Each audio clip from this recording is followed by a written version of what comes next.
Budget का दिन बड़ा दिन रहता है और कल वो बड़ा दिन है। पूरे देश की निगाह इस पर रहती है किसको क्या मिलने वाला है, और साथ ही साथ में टैक्सेशन को लेकर कुछ कुछ एक बातें होती हैं जिनको लेकर आम लोगों की बहुत ज़्यादा उत्सुकता रहती है कि बजट में कितनी राहत उन्हें मिलने वाली है, महंगाई पर कौन सी चीज़ महंगी होगी, कौन सी चीज़ सस्ती होगी, उनको टैक्सेशन में कितनी राहत मिलने वाली है, जैसे कुछ सवाल होते हैं। लेकिन बजट के बड़े परिप्रेक्ष्य को समझें तो पूरे देश में ग्रोथ, या आप जब देखते हैं कि हम तीसरी सबसे बड़ी अर्थव्यवस्था बनने के प्रयासों की तरफ आगे बढ़ रहे हैं, भारत बहुत तेज़ी से तमाम क्षेत्रों में विकास कर रहा है, तो इन अलग अलग क्षेत्रों में किस तरीके से भारत की सोच है और आज हम कहां पर खड़े हैं, ये स्थिति भी बजट के ऐसे दौर में स्पष्ट होती है। आर्थिक सर्वे आ चुका है, इकोनॉमिक सर्वे रखा गया आज, कल आएगा देश का बजट। 2047 में विकसित राष्ट्र बनाने की एक झलक इसमें दिखाई देगी। नारी शक्ति पर फोकस होगा और ऐसी कई बातें हैं जिसको लेकर ये बजट बहुत दिलचस्प हो सकता है। दरअसल मोदी 3.0 ये अपने आप में प्रधानमंत्री मोदी के लिए बहुत विशेष कार्य करने का एक ऐसा समय है जिसकी वानगी उन्होंने जैसे ही प्रधानमंत्री का पद संभाला था दिखा दी थी। चाहे वो किसानों को लेकर बात करना हो, नई योजनाओं पर बात करना हो, अब इसमें युवा शक्ति को लेकर विशेष ध्यान है, रोजगार को लेकर विशेष ध्यान है। प्रधानमंत्री मोदी इसका सपोर्ट करते रहे हैं। हमने आमतौर पर यह भी देखा था कि जब भी बजट आता है तो उस समय पर कई विदेशी मीडिया या दूसरी जगहों से कई खबरें प्रकाशित होती हैं। खैर, इस तरह की कोई स्थिति इस बार नहीं देखने को मिली है। नए टैक्स स्लैब को लेकर भी लोग बहुत उत्सुकता से इंतज़ार कर रहे हैं। किसानों को लेकर इस बजट में क्या होगा, ये बहुत महत्वपूर्ण रहने वाला है। किसान सम्मान निधि की किस्त को क्या बढ़ाया जाएगा, और इसकी बहुत संभावना है कि किसान सम्मान निधि की किस्त को बढ़ाया जा सकता है। हेल्थ सेक्टर को लेकर भी प्रधानमंत्री मोदी का फोकस रहा है और बहुत मुमकिन है कि इसमें 10% का इजाफा हो। पेट्रोल और डीजल की कीमतें कम हो सकती हैं, और पेट्रोल और डीजल ये ऐसी चीज़ होती है कि इनकी कीमतों को जैसे ही कम किया जाता है तो ट्रांसपोर्टेशन के खर्चे में कमी आती है। ट्रांसपोर्टेशन में कमी आती है तो जितनी भी चीज़ें हैं उन सभी चीज़ों के दामों पर इसका असर पड़ता है। तो पेट्रोल और डीजल की कीमतों पर हमेशा ध्यान होता है। और घर खरीदना आज भी एक सपना है, हर एक के लिए घर होना चाहिए, ये प्रधानमंत्री मोदी का भी सपना रहा है। पक्के मकान बनवा के दिए जा रहे हैं। बहरहाल कई लोग हैं जो छोटे शहरों से बड़े शहरों की तरफ मूव करते हैं और अपने घर का सपना संजोते हैं। तो बजट में घर खरीदने में भी इस बार बड़ी राहत मिल सकती है। अब ये राहत किस तरह की होगी और हाउसिंग लोन को क्या लेकर क्या प्रस्ताव हो सकते हैं, ये सारी चीज़ें डिकोड होंगी जब बजट पेश कर दिया जाएगा। बजट में कई बातें बहुत मोटे तौर पर हमारे सामने आती हैं जिनको बाद में समझना बहुत ज़रूरी होता है, क्योंकि इसमें कई इकोनॉमिस्ट हमारी मदद करते हैं, कई जानकार हमारी मदद करते हैं। आज भी मेरे साथ अलग अलग क्षेत्रों के तमाम जानकार जुड़ेंगे और उनसे हम बातचीत करेंगे। रेल बजट में कई महत्वपूर्ण घोषणाओं की उम्मीद है। मनरेगा के बजट में वित्त मंत्री का खजाना खुलता है नहीं खुलता है, इस पर नज़र रहेगी। तो ये सारी चीज़ें रहेंगी। बहरहाल आज इकोनॉमिक सर्वे आ गया, एक रिपोर्ट देखिए, फिर मेहमानों से बातचीत करते हैं।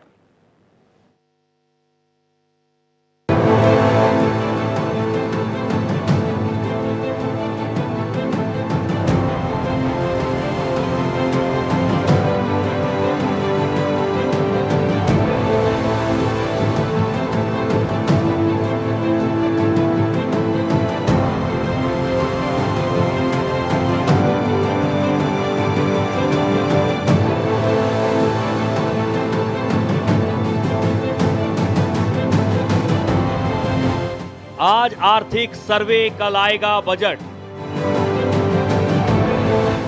बजट का पिटारा खुलेगा, किसको क्या मिलेगा। बजट तैयार, विकास को मिलेगी रफ्तार। देश का बजट तैयार, क्या खास इस बार।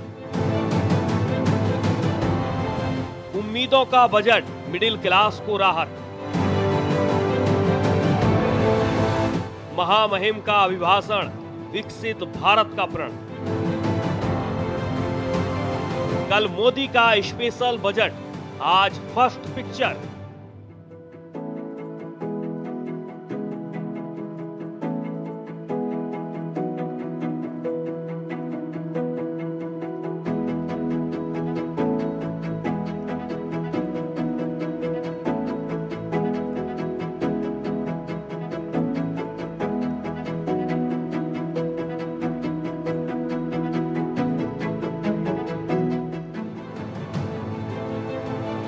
कॉमन मैन की तरक्की, मोदी 3.0 का new plan ready. Kashmir to Kanyakumari सबका ध्यान रख रहे Modi. Reform, perform, transform, Bharat सुखी और समृद्ध।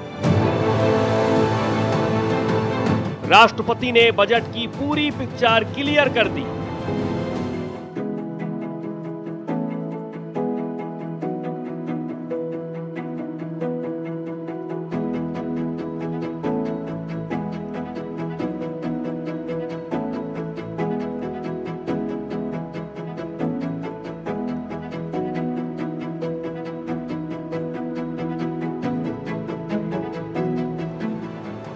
बजट 2025 विकसित भारत का विजन।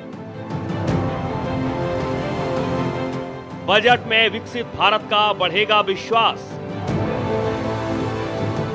देश के सर्वांगीण विकास के लिए संकल्प।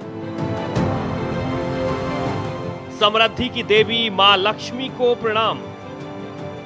मैं समृद्धि की देवी मां लक्ष्मी को प्रणाम करता हूं।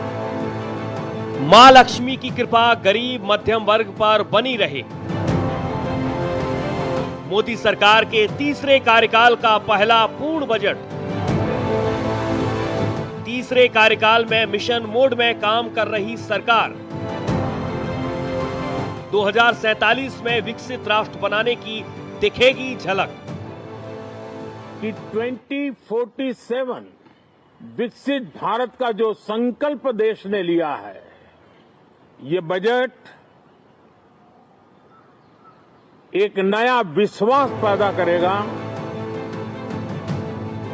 नारी शक्ति पर फोकस होगा मोदी सरकार का बजट। युवा शक्ति को मिल रहा प्रधानमंत्री मोदी का सपोर्ट। विदेश से नहीं उठी कोई चिंगारी, ऐतिहासिक होगा बजट।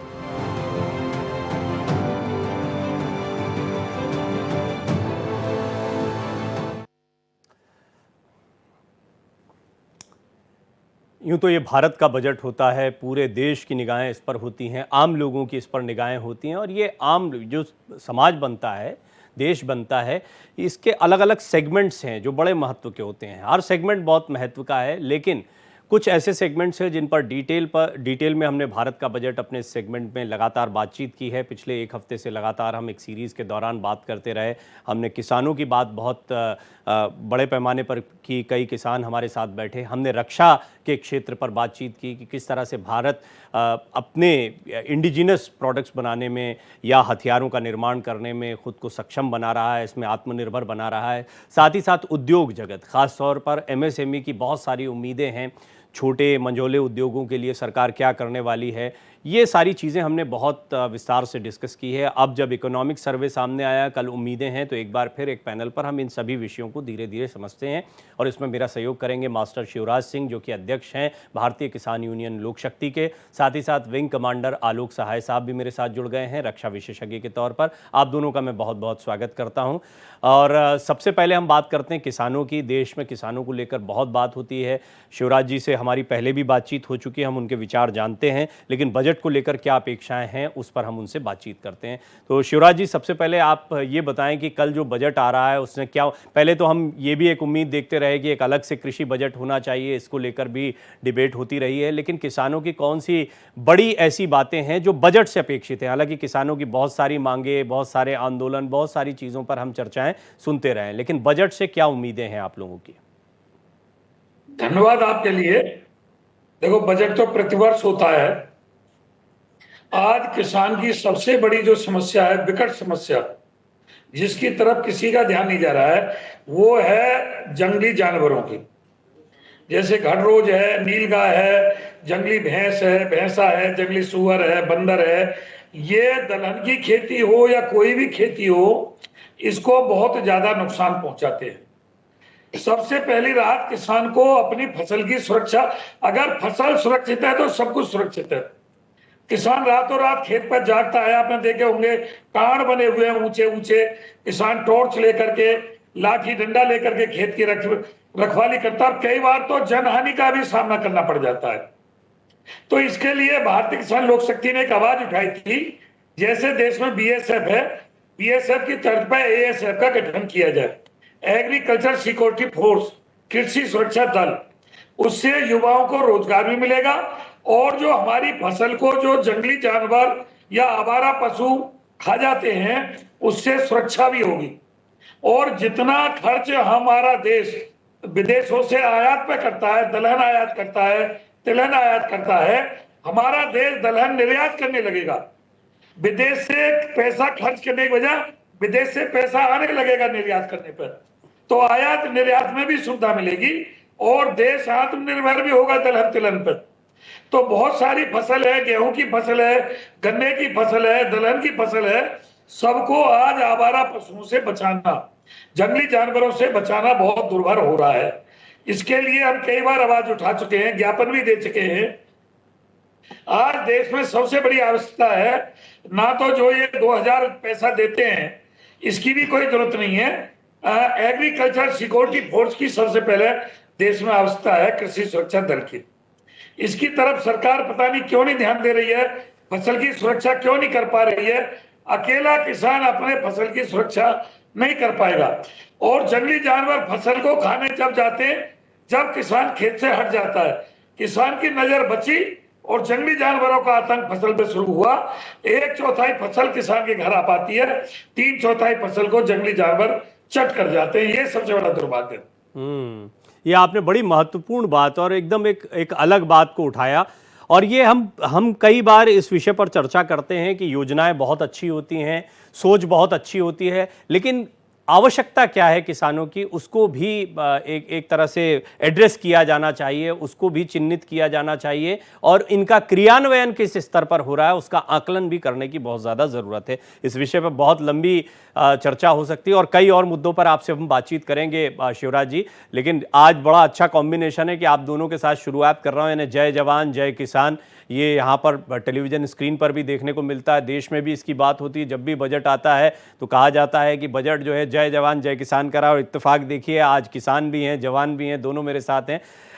विंग कमांडर साहब, अब आप मुझे बताएं कि आपने सुना शिवराज जी को, बड़े नेता हैं किसानों के और वो बहुत ज़मीनी, मैं जानता हूं उन्होंने बाढ़ बांधने को लेकर, ज़मीनों को लेकर बहुत ऐसे व्यवहारिक मुद्दों को कई बार उठाया है जो ये बताते हैं कि ज़मीनी स्थिति को समझिए, किसान की परेशानी को समझिए और उसको एड्रेस करने का प्रयास कीजिए।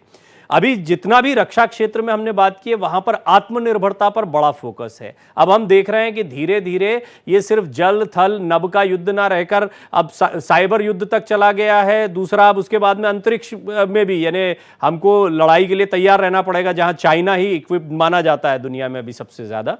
तो ऐसी स्थिति में, और ख़ास तौर पर तब जबकि आप वायुसेना को बहुत अच्छे से करीब से जानते हैं, हमारी क्या तैयारी है ड्रोन्स को लेकर, हमारी क्या तैयारी है कि हम अपने विमानों को तैयार करने में और ज़्यादा मजबूत दिखाई पड़े, और इसमें बजट से क्या उम्मीदें आपकी हैं? प्रवीण जी, पिछले वर्ष जो बजट एलोकेशन किया गया था उसमें डिफेंस का बजट था 6.22 लाख करोड़ का करीब। ये टोटल जो हमारा जीडीपी है उसका करीब 13% बनता था, और लेकिन जो टोटल बजट का 13% था, जो कि काफी अच्छा प्रतिशत है। लेकिन हमारी जो जीडीपी है उसका जब हम परसेंटेज देखते हैं तो जीडीपी का 1.89% था, जो कि बहुत ही कम है विश्व मापदंड के हिसाब से। आप देखिए कि पिछले कुछ वर्षों में हम लगभग 2.4% ऑफ जीडीपी के आसपास खर्च करते थे डिफेंस में, जो कम हो गया था। तो हमें देखना पड़ेगा कि हम किस तरह से हमारी प्रायोरिटीज क्या हैं। एक तो ये है कि सरकार चाहती है कि हम आत्मनिर्भरता की तरफ जब बढ़ें तो मेक इन इंडिया के तहत क्या होता है कि हमारे डिफेंस के जो खर्चे हैं वो कम हो जा रहे हैं।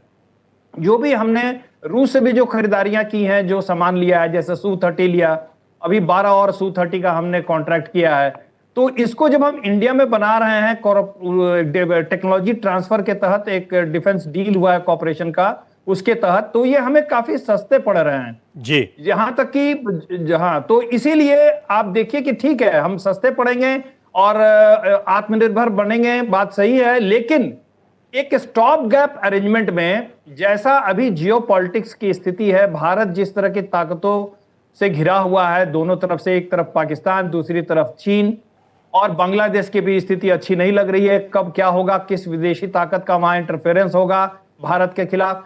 तो हमको दोनों सीमाओं पर तैयार रहना है कि कोई भी ऐसी विशेष अचानक परिस्थिति बन जाए तो हम दोनों तरफ की सीमाओं को संभाल सकें। और उसकी तैयारी के लिए हमको कई चीज आउटराइटली बाहर से परचेज करने पड़ेंगे, क्योंकि अभी जो हमारी टेक्नोलॉजी विकसित हो रही है इस पर थोड़ा डिटेल में आपसे बात करना चाहता हूं। बड़ा इंपॉर्टेंट मुद्दा है, और जब हम इकोनॉमिक्स की बात करते हैं तो हम जानते हैं कि किस तरीके से कैपेक्स और रेवेन्यू एक्सपेंडिचर, इन दोनों को समझना भी जरूरी है। और मैंने जितना अभी तक इसको समझा है आप जैसे विशेषज्ञों से बात करके, सेना जो है और या सैन्य सामग्रियों के लिहाज से भी हम खर्चे की बात तो करते हैं, लेकिन हमें कमाई भी देखना पड़ेगी। हम बजट को जब बात करते हैं तो बजट के दो पलड़े हैं, हमें जब खर्चे की बात कर रहे हैं तो कमाई भी, और सेना का क्षेत्र कमाई का क्षेत्र भी बन सकता है। इसको मैं आप दोनों से समझूंगा, क्योंकि कृषि तो रोजगार दे ही रहा है, वो तो इकोनॉमिक सर्वे में भी आ गया कि और ज्यादा परसेंटेज बढ़ा, और ये अच्छी बात है कि कृषि आज भी रोजगार देने वाला सबसे बड़ा सेगमेंट है, और उसमें और वृद्धि हुई है, हाल में भी वृद्धि हुई है। तो इसी तरह से सेना से हम क्या अपेक्षा कर सकते हैं जब बात होती है निर्माण की, और दूसरों को एक्सपोर्ट करने की भी, इंपोर्ट तो करना है, ये भी आपने एक महत्वपूर्ण मुद्दा उठाया। लेकिन हम ये भी देखेंगे कि हमें जब हम बजट की बात करते हैं तो कमाई और खर्चा दोनों को देखना पड़ता है। तो आमतौर पर जब अपेक्षाओं की बात होती है तो खर्चे पर ज्यादा ध्यान होता है कि ये मिलना चाहिए, वो मिलना चाहिए, आएगा कहां से, ये भी एक महत्वपूर्ण प्रश्न होता है। आप दोनों से ही सवाल लेता हूं। पहले शिवराज जी, आप इस पर मुझे बताएं, खेती किसानी तो वैसे भी इस देश में हम देख रहे हैं कि सबसे ज्यादा रोजगार को जनरेट करता ही है, और अभी उसमें और बढ़ोतरी हुई है। मार्केटिंग, पैकेजिंग और प्रोसेसिंग, ऐसी यूनिट्स के साथ में अब मैं देख रहा हूं युवा जो हैं वो भी इसमें खासी दिलचस्पी ले रहे हैं, चाहे वो डेयरी के उत्पाद हों या फिर हम देखते हैं कि जो हमारी परंपरागत दलहन तिलहन की खेती है, उससे इतर भी कई चीज़ों पर युवा काम कर रहे हैं, नए किसान काम कर रहे हैं। तो आप कैसे देखते हैं कि क्या हम बहुत अच्छा रोजगार जनरेट कर पा रहे हैं, और इसकी संभावनाओं को कैसे आप आगे देखते हैं कि इन चीज़ों पर पैसा खर्चा करो तो और बढ़िया हो जाएगा ये काम? देश को बताया गया था और हमें भी पढ़ाया गया था, उत्तम खेती मध्यम बान, निखित चाकरी भीख निदान। ये जब हम प्राइमरी में पढ़ते थे तो ये हमने किताब में पढ़ा था उस समय। जी। आपको बताऊं, 1 हेक्टेयर का किसान मात्र रह गया है। बड़े बड़े फार्म हाउस तो उनके हैं जो सरमाएदारों ने आकर के कृषि में पैर पसार लिए हैं और किसानों की जमीन को खरीद लिया है। उनके बड़े बड़े फार्म हाउस है, नेता और अभिनेताओं के। जो पुश्तैनी किसान है, जो शुरू से खेती करता रहा था, उसके पास मात्र 1 हेक्टेयर के लगभग जमीन रह गई है। और 1 हेक्टेयर के किसान की जो मासिक आय है वो कई अनुपात में बहुत ज्यादा दिखाई नहीं दे रही। जितनी उसकी मासिक आय आती है उतना उसमें बिजली का खर्चा आ जाता है, बच्चे की पढ़ाई का, शिक्षा का, स्वास्थ्य का और अन्य खर्चों के लिए उसके पास कर्ज में ही लितरना पड़ता है। आज आप देखोगे सरकारी जो शिक्षा है उसको बिल्कुल जंग लग चुका है, दीमक खा चुकी है। सरकारी जो चिकित्सा है उस पर कोई विश्वास नहीं कर रहा है। सरकारी अस्पतालों में, अर्बन सफदरजंग जैसे बड़े अस्पतालों में, जो दिल्ली में बहुत बड़े अस्पताल हैं, उनको भी मरीज ले जाकर के आदमी अपने मरीज को सुरक्षित नहीं मानता है। और प्राइवेट चिकित्सा इतनी महंगी हो गई है, प्राइवेट शिक्षा इतनी महंगी हो गई है कि गरीब आदमी की पहुंच से दूर होती जा रही है। गरीब आदमी, किसान आदमी ना सही शिक्षा दिला पा रहा है और ना सही चिकित्सा दिला पा रहा है। और जो हमारी फसल प्राकृतिक मार झेलती है उसके लिए बीमा कंपनियों का भी नियम इस तरीका से है कि किसान को बीमा का भी लाभ नहीं मिल पाता है। चाहे आवारा पशु फसल को खा जाए या दैवीय आपदा से फसल मारी जाए, तो बीमा का फसल पैसा भी मुझे नहीं लगता किसान के पास तक पहुंच पाता है।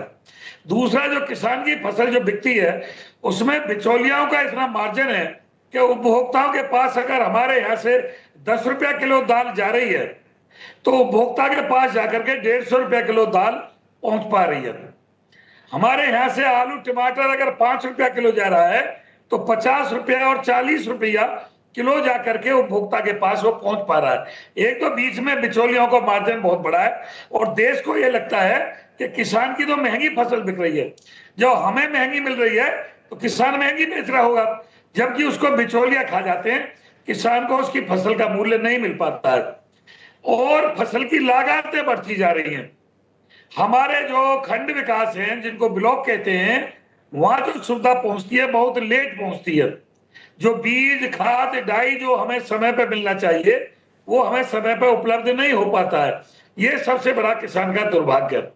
अगर समय पे खाद बीज पानी डाई यूरिया डीएपी वगैरह उपलब्ध हो जाए तो किसान को बहुत बड़ी राहत हो जाएगी। जी, मैंने शुरुआत में भी कहा था कि हमारे पास योजनाएं बहुत सारी हैं, हमारी नीयत भी बहुत अच्छी है, लेकिन व्यवहारिक रूप से किसान के लिए खेती किसानी सुविधाजन्य हो ये ज़्यादा महत्वपूर्ण है और वो ज़मीन पर होना चाहिए, योजना के स्तर तक नहीं रहना चाहिए। बात समझ में आई। और हम ये भी देख रहे हैं कि उद्योग जगत जो है उसकी भी बड़ी उम्मीदें होती हैं, तो वो भी हम समझेंगे। पूरन डावर साहब मेरे साथ जुड़ेंगे, उनसे बातचीत करेंगे। लेकिन जिंदल स्टेनलेस लिमिटेड के एमडी अभ्युदय जिंदल से हमारे सहयोगी मृगांक प्रभाकर ने खास बातचीत की है। अभ्युदय जिंदल ने बजट को लेकर क्या कुछ कहा है वो सुनिए।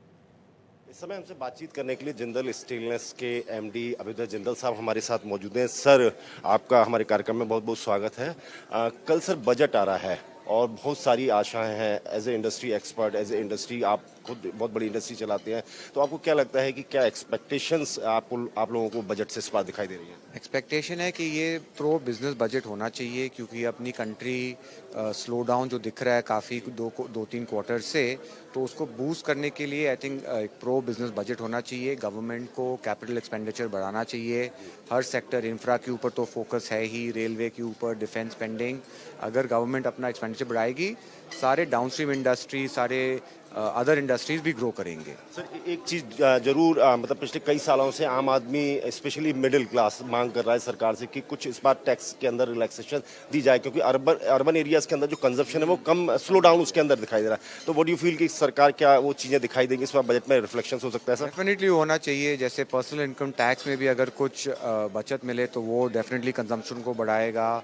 अगर कॉर्पोरेट टैक्स भी रिड्यूस होएगा तो कंपनीज और इन्वेस्ट करेंगी और जॉब ग्रोथ अपॉर्चुनिटी होएगी, पर कैपिटा इनकम बढ़ेगा। तो ये एक सर्कुलर इकोनॉमी का उसको फ़ायदा देगा। सर, लास्ट सवाल मेरा ये है कि स्टील इंडस्ट्री के एक्सपर्ट होने के, क्योंकि आप एक बहुत बड़ी स्टील इंडस्ट्री भी चलाते हैं, लगातार मांग हो रही थी कि जापान, कोरिया और ये जो चीन, यहाँ से जो कच्चा माल आ रहा है वो उस पर लगातार मांग की जा रही थी कि 25% की ड्यूटी जो है लगाई जाए। डेफिनेटली जो स्टील मिनिस्ट्री का भी इच्छा है और विश है कि स्टील को बढ़त मिलनी चाहिए। अपना टारगेट है कि 300 मिलियन टन स्टील बनना चाहिए इंडिया में 2030 तक। तो उसको अचीव करने के लिए इंडस्ट्री को की प्रॉफिट बढ़नी चाहिए, उसकी अर्निंग बढ़नी चाहिए। तो अगर ड्यूटी बढ़ेगी, जो डंपिंग हो रहा है जैसे आपने कहा चाइना से, वियतनाम से, डेफिनेटली अच्छा ग्रोथ मिलेगा हमें। एक्सपेक्टेशन है कि कुछ ना कुछ सपोर्ट तो आना चाहिए बजट के अंदर। Thank you very much sir. तो साफ तौर पे कहना यह है कि बजट के अंदर कुछ इस तरह की एक्सपेक्टेशंस दिखाई देने चाहिए। कैमरामैन आलोक सक्सेना के साथ मृगांक प्रभाकर, भारत एक्सप्रेस। देखिए, ब्रेक से पहले मैं कैपिटल एक्सपेंडिचर की बात कर रहा था, कैपेक्स की, लेकिन सीधी सीधी इसको भाषा में समझा जाए तो हम जब भी बात करते हैं बजट की तो हम सिर्फ खर्चे की नहीं, हम कमाई की भी सोचते हैं और ऐसी जगह पर पैसा लगाया जाए जिससे भविष्य में आपको लगता है कि इससे अच्छा रेवेन्यू जनरेट हो पाएगा। तो ये भी एक चुनौती रहती है। तो बजट में अपेक्षाएं जब हम कहते हैं तो खर्चे वाली बात होती है, लेकिन बजट में इन चीज़ों पर भी ध्यान देना बड़ा ज़रूरी होता है कि कमाई कहाँ से हो रही है, वो जो खर्चा निकल रहा है वो आएगा कहाँ से। तो वो टैक्स से आता है, फिर टैक्स में भी छूट की मांग की जाती है। तो सरकार के लिए बजट बनाना जो होता है वो थोड़ा टेढ़ी खीर होता है। अपेक्षाओं का भी ध्यान रखना, कमाई को भी बढ़ाना है।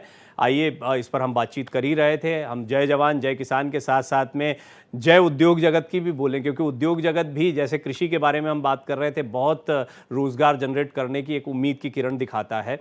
तो आपने जिंदल साहब को तो सुना, पूरन डावर साहब भी मेरे साथ जुड़ रहे हैं, जाने माने उद्यमी हैं और वो इस पैनल का हिस्सा बन रहे हैं। मास्टर शिवराज सिंह जो भारतीय किसान यूनियन लोक शक्ति के अध्यक्ष हैं वो तो बने ही हुए हैं। विंग कमांडर आलोक सहाय भी रक्षा विशेषज्ञ के तौर पर अपनी बात रख रहे हैं। डावर साहब, आपका भी बहुत बहुत स्वागत करता हूँ। लेकिन विंग कमांडर सहाय साहब, क्योंकि आप पर प्रश्न छूटा था तो मैं जानना चाहूँगा, जब हम कैपिटल एक्सपेंडिचर की बात करते हैं और सेना से अपेक्षा, मुझे ऐसा लगता है कि बहुत सारी संभावनाएं हैं। अगर हम आत्मनिर्भर बनते हैं, कई देश हैं जो हथियारों के लिए हमारी तरफ अब देखना शुरू कर चुके हैं। हम खुद को तो आत्मनिर्भर बनाए ही अपने हथियारों के प्रोडक्शन में, साथ ही साथ बड़े तादाद में हथियारों को हम दूसरे देशों को सप्लाई भी कर सकते हैं और ये भी एक बड़ा रास्ता खोलता है। बहरहाल, क्योंकि आप इस पर बेहतर प्रकाश डाल पाएंगे, थोड़ा इस पर रोशनी डालें। डॉक्टर प्रवीण, भारतीय डिफेंस क्षेत्र की जो सबसे पॉजिटिव डेवलपमेंट है पिछले विगत वर्षों में वो यही है कि हमने अपने डिफेंस प्रोडक्शन में एक नया आयाम लाया है। जब से हमने प्राइवेट कंपनीज को जोड़ा है, हमारे पीएसयूज भी काफी बढ़ चढ़ के सामने आ रहे हैं। साइंटिफिक जो रिसर्चेस हुए, आरएनडी पे जो हमने खर्चा किया है, उसका परिणाम अब सामने आ रहा है। जैसे कि मैं आपको एक उदाहरण दे रहा हूं कि ब्रह्मोस को हमने रूस के सहायता से लिया, और इस ब्रह्मोस में हमने जो तकनीकी विकास किया है, उसको जो नेक्स्ट जनरेशन ब्रह्मोस एनजी उसको बोलते हैं, उसका आकार लगभग आधा कर दिया। उसके रेंज जो है 320 किलोमीटर से बढ़ा करके 450 किलोमीटर कर दिया। अब वो इंडियन मैन्युफैक्चर्ड ब्रह्मोस की विश्व में डिमांड बढ़ गई है और हम उसको एक्सपोर्ट कर रहे हैं। इंडोनेशिया के प्रेसिडेंट आए हुए थे, वो हमारे से डील करने वाले हैं इसी के लिए। तो इसी तरह से पिनाका में हमने बहुत सारे चेंजेस लाए, टेक्नोलॉजिकल एडवांसमेंट लाया, और पिनाका और ब्रह्मोस हमारा सबसे हॉट सेलिंग आइटम हो गया है डिफेंस एक्सपोर्ट में आज के दिन में। और ये डिफेंस एक्सपोर्ट धीरे धीरे ऐसे बढ़ रहा है कि आप देखिए 22-23 में ही हमने 1 लाख करोड़ से ऊपर का डिफेंस प्रोडक्शन एनुअल हमारा हो गया था, और पिछले वर्ष माना जाता है कि करीब हमने 22,000 करोड़ का डिफेंस एक्सपोर्ट किया है। तो ये पैसा जो हम ला रहे हैं, ये हमारे डिफेंस बजट में काफी ईजिंग लाएगा, एक सॉफ्टनेस लाएगा। और इस तरह से जब हम टेक्नोलॉजिकल एडवांसमेंट करके अच्छे अच्छे उन्नत किस्म के हथियार बनाएंगे तो हमारा प्रोडक्शन बढ़ेगा, हमारे यहां रोजगार बढ़ेगी, हमारा पैसा हमारे ही पास रहेगा, और एक्सपोर्ट से हम और भी पैसा ला सकेंगे। तो हमारे जो इकोनॉमिक प्रेशर है वो काफी ईज आउट हो सकता है। लेकिन डॉक्टर प्रवीण, मैं अभी भी कह रहा हूं कि विश्व में जब आपको अपने देश की रक्षा देखनी होती है तो बहुत सारे गैप्स भी होते हैं। कुछ गैप्स ऐसे होते हैं जिनको इमीडिएटली फिल करने की जरूरत होती है, और वही एक गैप है। जैसे 5th जनरेशन फाइटर, हमारे पास स्टेल्थ फाइटर नहीं है, और स्टेल्थ फाइटर जो हमारा आएगा वो अभी से 10 साल बाद आएगा, जो हमारा डेवलपमेंट का स्पीड चल रहा है। हम टेक्नोलॉजिकल एडवांसमेंट कर रहे हैं, तो हमें तुरंत एक 5th जनरेशन फाइटर चाहिए। और इस तरह के जो कुछ और भी उन्नत किस्म के जो हथियार चाहिए, जैसे एयर डिफेंस के लिए हमारे पास जो सिस्टम है वो काफी उन्नत किस्म का हमको एक विपन चाहिए एयर डिफेंस के लिए, वो एक बहुत बड़ा गैप है। तो इन सब चीजों को हमें तत्काल खरीदना पड़ेगा, उस पर खर्च ज्यादा लगेगा। लेकिन आप देखिए कि जैसे अभी हमने Su-30 में जो चेंजेस लाए हैं, Su-30 में भी हम काफी, उसका जो नया वर्जन है उसको सुपर Su-30 हम उसका नाम दे रहे हैं। वो रशिया के साथ डील हुई है, टेक्नोलॉजी ट्रांसफर भी हुआ है, और हम 10 Su-30 कर रहे हैं। उसके अलावा हमने जो वज्र बनाया है, K9 वज्र, ये भी एक प्राइवेट कंपनी के कॉर्पोरेशन का रिजल्ट है। एलएनटी का जो इसमें मैं इसको और थोड़ा आपसे, आपने बहुत महत्वपूर्ण कुछ मुद्दे, ये आर्टिलरी गन है जी वज्र। विंग कमांडर साहब आपने कुछ महत्वपूर्ण मुद्दे रखे हैं, मैं थोड़ा और डिटेल में बात करूंगा, और दर्शकों को ये भी हम जरूर बताना चाहेंगे कि तकनीक आप जब भी सुनेंगे, जब भी हम ये एक्सपर्टाइज इस पर कोई भी अपना एक्सपर्ट राय रखता है तो वो कहता है तकनीक हमने इनसे ली है और उसके बाद इसको डेवलप कर रहे हैं। तो ये तकनीक महंगी होती है, आइडिएशन महंगा होता है, इसीलिए R&D के लिए, रिसर्च एंड डेवलपमेंट के लिए खर्चा करना जरूरी है। युवाओं को एनकरेज करना जरूरी है कि ऐसी तकनीक को हम विकसित कर सकें। दुनिया में ऐसी बड़ी बड़ी ताकतें हैं और तकनीक से कैसे एक देश मजबूत होता है, इजराइल उसकी एक बड़ी मिसाल भी है। इसको और समझेंगे, लेकिन डावर साहब भी हमारे साथ मौजूद हैं। पूरन डावर साहब से पहले भी हमारी बातचीत हुई है उद्योग जगत पर, उन्होंने अपनी कई बहुमूल्य अपनी राय रखी थी। मैं सर ये जानना चाहूँगा कि हम जब बात करते हैं बजट की तो हमने खर्चों की तो बहुत बात की, अपेक्षाओं की बहुत बात की, रोजगार जनरेट करना ये पहला मकसद है। इकोनॉमिक सर्वे की रिपोर्ट भी इस तरफ इशारा करती है। पहली चीज तो निश्चित तौर पर फिर उद्योगपतियों की तरफ या छोटे मंझोले उद्योगों की तरफ ज्यादा फोकस जाएगा, जो हम हमेशा बात करते हैं। दूसरी बात यह है कि हम खर्चा कर रहे हैं, कमाई की संभावनाओं के लिहाज से आप कैसे देखते हैं आने वाले समय को और बजट से क्या अपेक्षा है? इकोनॉमिक सर्वे ये स्पष्ट बताता है कि जो एक्सपेक्टेड रिजल्ट हैं, जो देश ग्रोथ चाहता है 6.3 to 6.8% की ग्रोथ, मुझे लगता है कि जो हमारा लक्ष्य है 2047 तक विकसित भारत का, उसके लिए बहुत नाकाफी है। जब तक हम डबल डिजिट की ग्रोथ पर नहीं पहुंचते तो हम उस लक्ष्य पर पहुंच नहीं पाएंगे। कहीं ना कहीं ये जब निराशा दिखाता है तो लगता है कि जो कल का बजट है उसमें सरकार निश्चित रूप से एक कोई बड़े परिवर्तन लाने वाली है।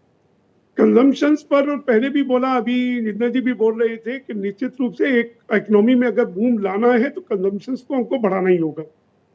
कहीं ना कहीं अभी हमको कैपिटलिस्टिक अप्रोच रखनी है और किस तरह से कंजम्पशन बढ़े और मिडिल क्लास और गरीब आदमी की पॉकेट में पैसा कैसे डाला जाए और ताकि वो सीधा मार्केट में आए, कंजम्पशन बढ़े और इकोनॉमी में कहीं कोई गति पकड़े। ये मुझे लगता है कि ऐसे प्रयास, चाहे वो डायरेक्ट टैक्सेस के माध्यम से हो, इंडिविजुअल टैक्स पर हो या कॉर्पोरेट टैक्स पर हो, कहीं ना कहीं ये कमी लानी ही पड़ेगी। और जहां तक आपकी चिंता है कि सरकार कंजम्पशन तो बढ़ाए, सरकार टैक्सेस को कम करे, लेकिन रिसोर्सेज कहां से लाए? रिसोर्सेज के लिए अभी डिफेंस एक्सपर्ट हमारे विंग कमांडर आलोक साहे ने बड़ी जानकारी दी। जिस तेजी से ये डिफेंस सेक्टर आगे बढ़ रहा है, उसी तरह से एमएसएमई से लेकर के बहुत सारे सेक्टर ऐसे हैं जिसमें बहुत बड़ी संभावनाएं। मुझे लगता है कि अभी जिस तरह से गडकरी जी रोड पर बात करते हैं और रोड डेवलपमेंट में पैसा लग नहीं रहा, वो कहते कहीं बनाना हो, कहीं हाईवे बनाना हो, मुझे बताएं और मुझे कोई पैसा नहीं चाहिए, हम उसको बना देंगे। ये एक ऐसा उदाहरण है कि आप ये समझ सकते हैं कि डेवलपमेंट पर पैसा सरकार को खर्च नहीं करना होता, बल्कि पीपीपी मॉडल अपना करके सरकार को पैसा बनाना होता है।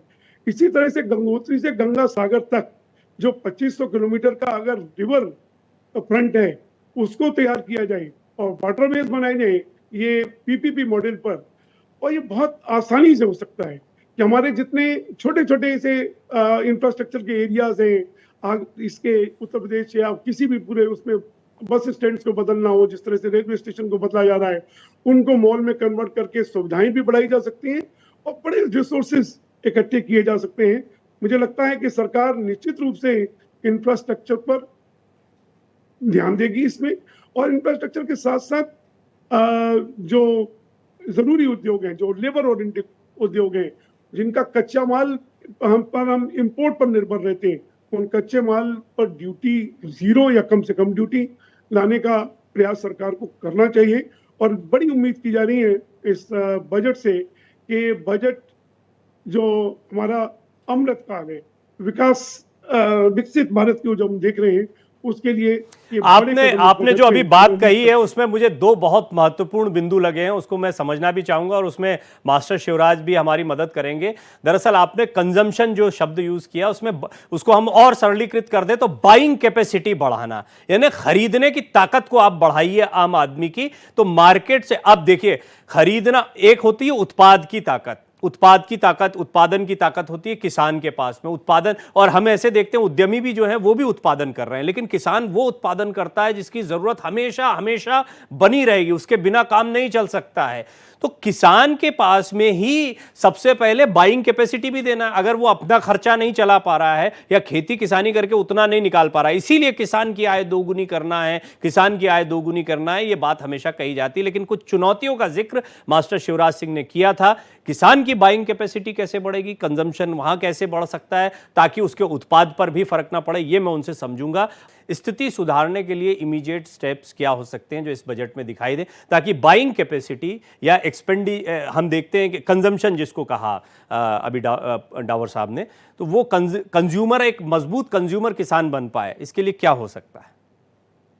मैं तो सीधा सीधा जानता हूं, आदमी कपड़े के बगैर भी जी सकता है, उसके सिर पर छत ना हो तो भी जी सकता है, लेकिन अगर आदमी के पेट में अन्न नहीं जाएगा, खाद्यान्न नहीं जाएगा या उसके पेट में जल नहीं जाएगा, तो बिना इसके अन्न के और जल के बगैर जीवन नहीं है सुरक्षित।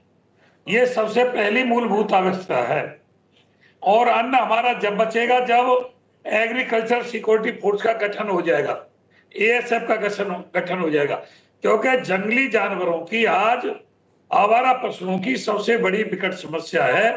भले किसान को सम्मान निधि ना मिले, भले जो फसल का रेट मिल रहा है वो और 2 पैसे कम मिल जाए, लेकिन उसकी फसल सुरक्षित रहनी सबसे पहले जरूरी है। किसान को रातों रात जगना ना पड़े फसल पर, खेत पे पहरा ना किसान को खुद देना पड़े, उसके लिए एएसएफ की, एग्रीकल्चर सिक्योरिटी फोर्स की सबसे प्रथम देश में किसान के लिए मूलभूत आवश्यकता बन गई है। क्योंकि किसान देश की आर्थिक स्थिति में सबसे पहला हमारा देश है। किसान ही देश की जो रीढ़ है, किसान ही देश की रज्जू है। हमारा देश का बेस और आधार ये कृषि है। कृषि प्रधान देश में हम जिंदे रह रहे हैं। जब कोरोना काल था सब रुक गए थे, किसान जब भी नहीं रुका था। तो इसलिए किसान को बचाने के लिए, खाद्यान्न को बचाने के लिए एग्रीकल्चर सिक्योरिटी फोर्स का गठन अति आवश्यक है।